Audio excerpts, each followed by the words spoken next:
Myself, Professor Pawar VK from Department of Geography, JET Art, Science and Commerce College for Women, Malegaon. On behalf of this video presentation, I welcome you all. Ozone is concentrated mainly in the atmosphere. It is essential for the very existence of animal life.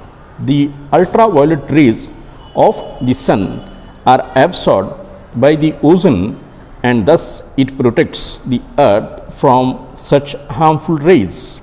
These rays destroy all exposed bacteria and can severely burn animal tissues. Because of the exposure, these animals, the tissues can be severely burned.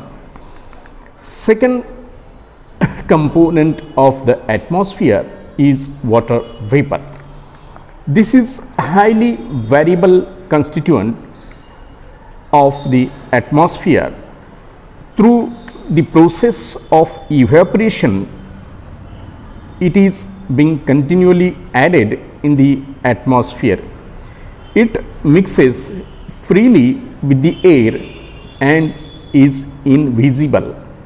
The proportion of water vapor varies from very small amounts to a maximum of up to 4% under humid conditions near the earth's surface. Its proportion is greater in coastal areas and it decreases towards the interior parts of the continents.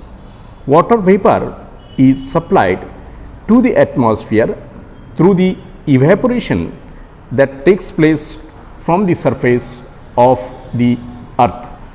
Through the evaporation that takes place from the surface of the water, from swampy areas and from the transpiration from the plants, it is transferred.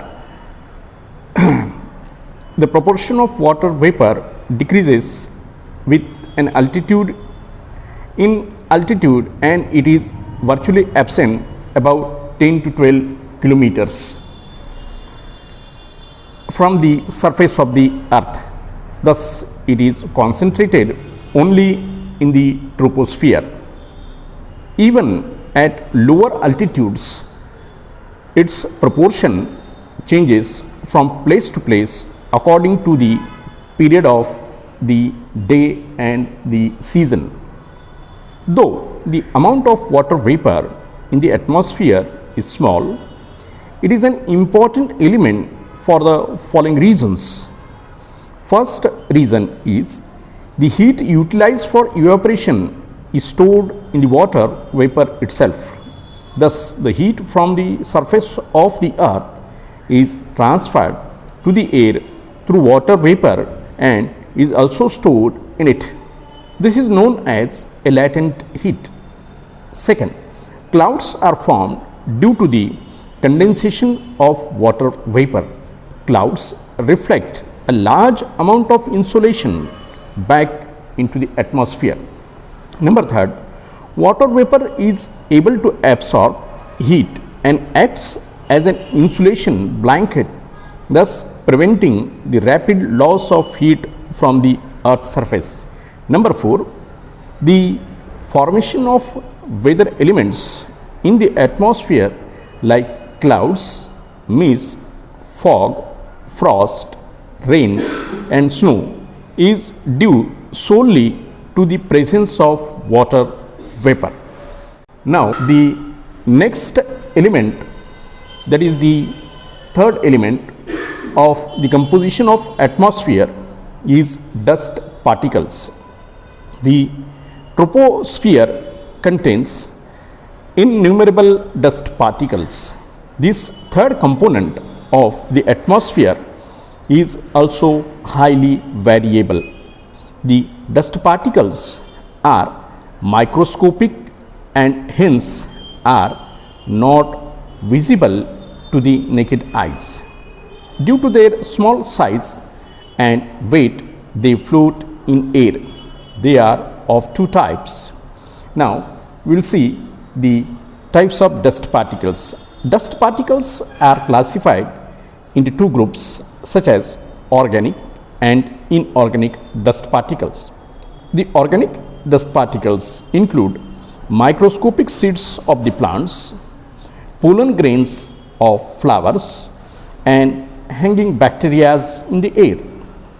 Inorganic dust particles, which constitute rock particles, salt particles, volcanic ash, smoke particles, and meteoric dust. The organic dust particles, the proportion of these particles is smaller than that of inorganic dust particles. Tiny seeds, pollen grains from the plants, and countless bacteria of all sorts are found everywhere in the air. Second, inorganic dust particles. The proportion of these particles in the air is larger. Dust particles are mainly derived from the physical weathering of rocks, and these particles are carried to different areas by the blowing winds. Waves dash against the rocky coasts and form spray. Evaporation takes place directly from the tiny droplets of spray water, and the tiny salt particles left behind are added in the atmosphere. The proportion of these particles is greater in the coastal areas. When volcanic ash is thrown out from the volcanic vent, it mixes in the atmosphere. The proportion of these particles is higher in the volcanic belt.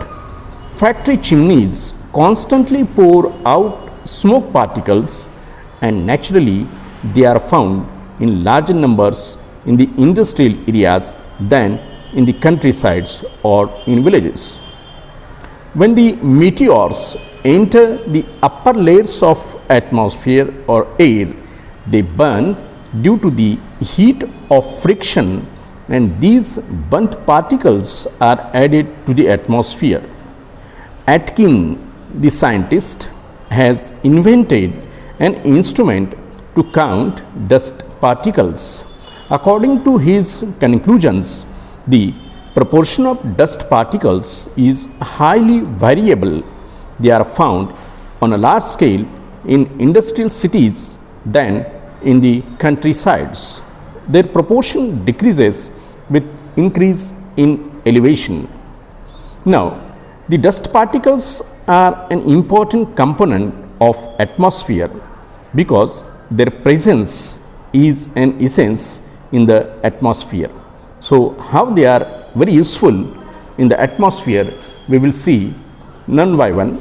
Number one, the dust particles act as tiny mirrors in the air and deflect some of the incoming sun rays from the main beam, and thus diffuse the light in all directions.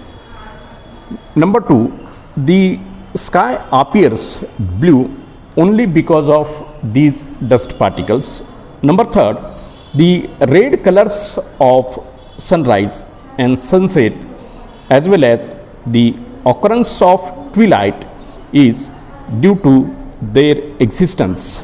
Some of the dust particles are hygroscopic, and they provide centers around which the condensation of water vapor takes place.